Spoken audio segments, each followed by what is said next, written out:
O'Reilly Factor, the #1 cable news show for 15 years and counting. Thanks for staying with us. And Bill O'Reilly. In fact, a follow-up segment tonight. For months, we have been telling you that the Black Lives Matter movement is essentially a radical concern. Yesterday, BLM put a list of demands on its website, and they include reparations for slavery, whereby American taxpayers, blacks included, would provide cash for every single black citizen. Number 2, Black Lives Matter demanding that the government end, quote, the war against black people. 3, Black Lives Matter wants community control of federal and state funding. That means entitlement checks sent directly to the citizens, no oversight at all from the government that provides the money. Finally, Black Lives Matter calling for economic justice through, quote, collective ownership, a communist tenet. Joining us now from Washington, Charles Krauthammer. So, Charles, I was right from the jump on this crew. They're about as radical as you can get, are they not? I think they're rather sad and pathetic.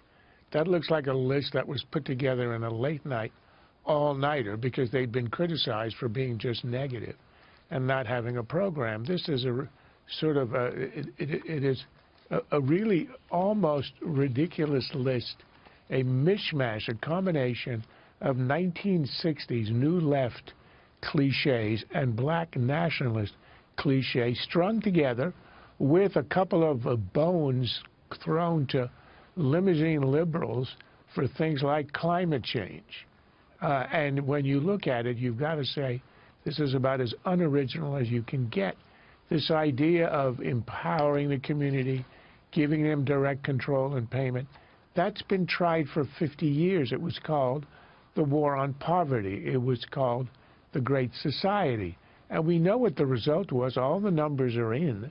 $5 trillion had left not a trace. I don't take it seriously. I know you study it with biblical attention, but I think you are inflating their importance. I know you do, but I got to tell you. You're also inflating their coherence. The reason they have that no idea what they believe. Coherence I haven't really commented on. But the reason that I take time to report on this crew is because the mainstream establishment media has empowered them, has made them noble crusaders for justice. And you know they have. That no matter how heinous and how hateful the rhetoric, oh, it's not them, it's just a few, whereby if you look at their leadership, you know this is the theme. But I want to explain to the audience what you just referenced. On one of their demands, the Black Lives Matter demands, fossil fuels. This is hysterical. We demand investments in education, health, and safety of black people instead of investments in criminalizing, caging, and harming of black people. So no, can't put African American in prison. We want investments in black communities determined by black communities and divestment from exploitative forces, including prisons, fossil fuels, surveillance, and exploitative corporations. And then they want collective ownership. So basically they want communism. That's what they want. Bill, even you are laughing at this.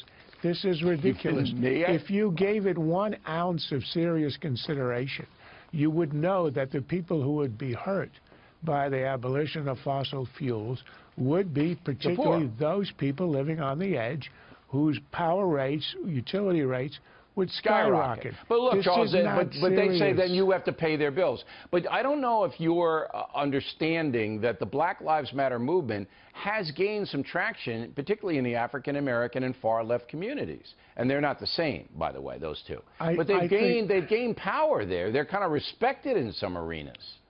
Look, I look at this as the same way I looked at the Wall Street overthrow, down with Wall Street movement, which was obviously flaky, which was not going to survive the first winter storms.